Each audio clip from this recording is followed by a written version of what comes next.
When was the last time that you looked at something that you were really familiar with from a different perspective or a different angle? Um, because I think I've been doing a lot of thinking recently about education, but also about kind of personal growth.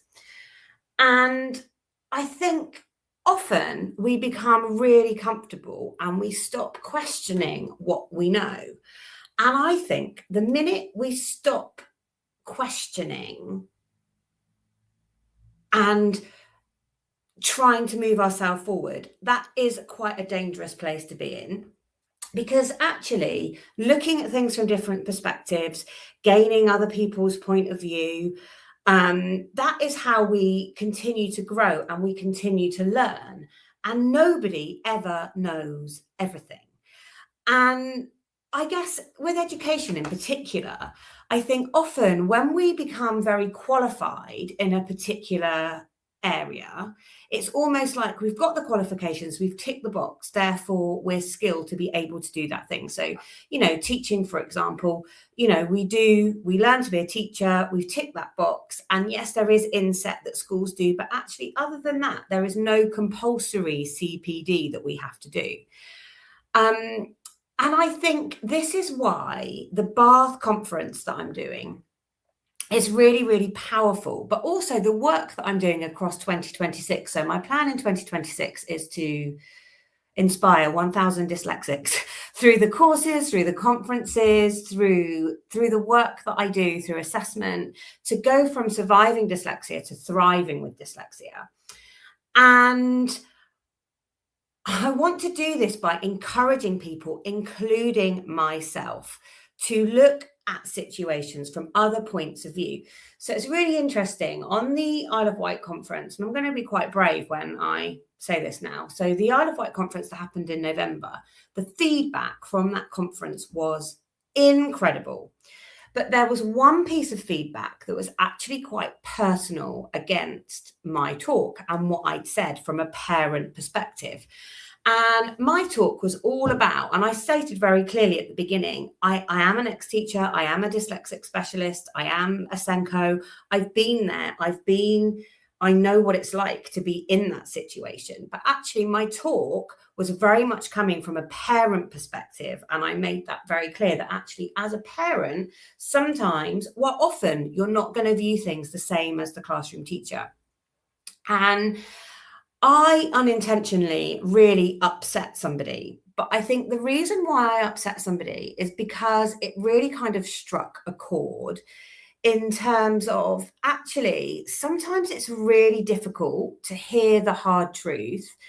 And sometimes it's really difficult to move yourself forward without questioning what we know.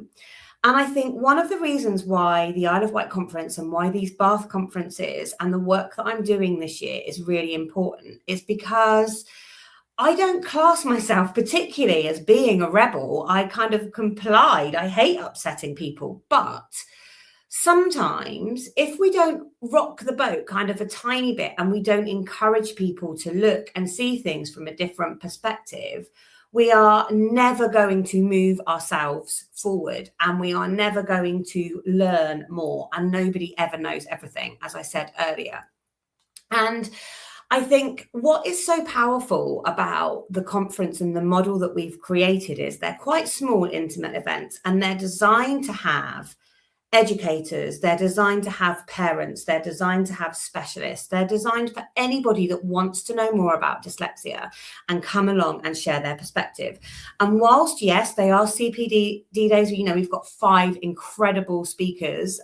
You've got myself, you've got Dr. Helen Ross at the Bath one, you've got Louise Selby, you've got Dr. Sarah Mosley, and you've got Mark Loveday from Frome College. Whilst, yes, primarily we are there to learn about different perspectives. So Helen will be sharing the perspective of the actual formal definition.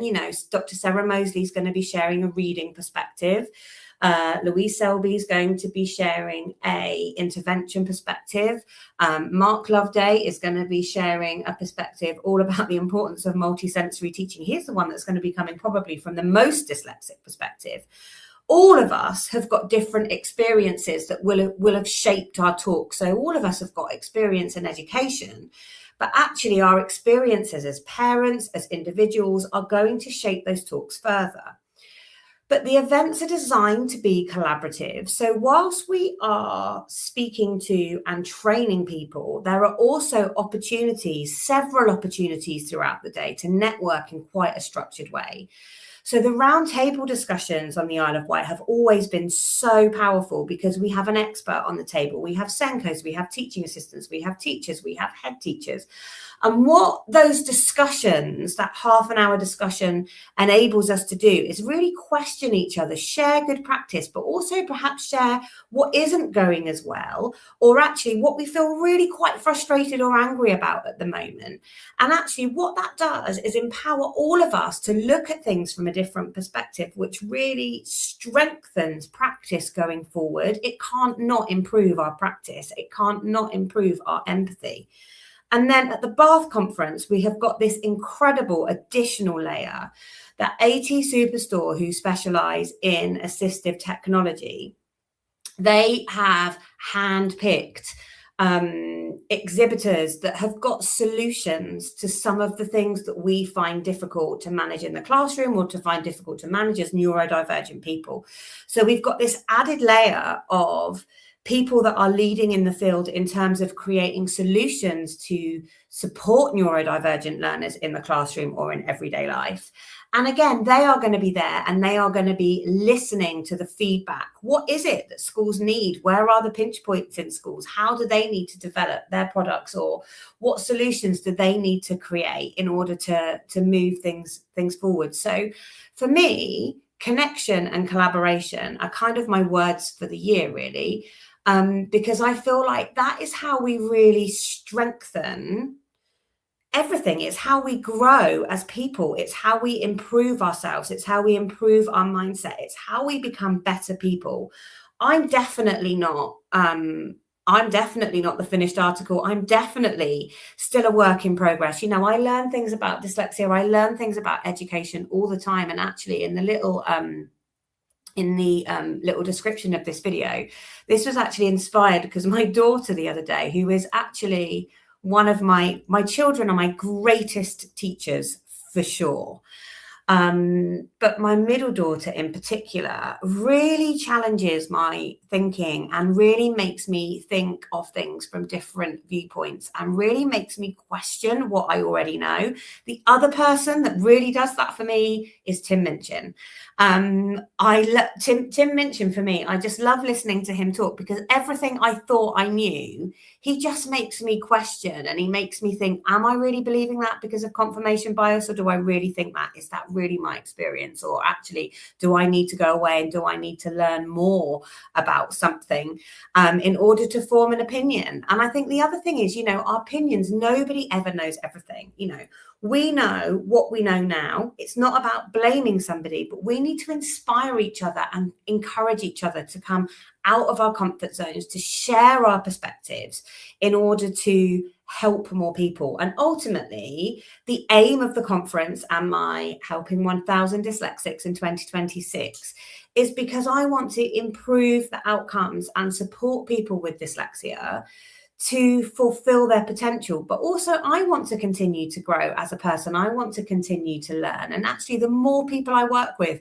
the more I learn, the more I understand about dyslexia, the more I understand the flaws of education, so I can actually help people find solutions, or I don't always find solutions. I find ways around things, which is a solution. But so yeah, that's my thought. So let me know in the comments below, let me know if you're watching this live. Great. If you're watching it pre-recorded, let me know you're watching it after it's been recorded. But I would love to know, when is the last time that you looked at something that you already knew from a different perspective, just took a step back and thought, do I really think this? Or actually, am I thinking this because this is what I've been told to think about something? What do my lived experiences? What does my professional knowledge?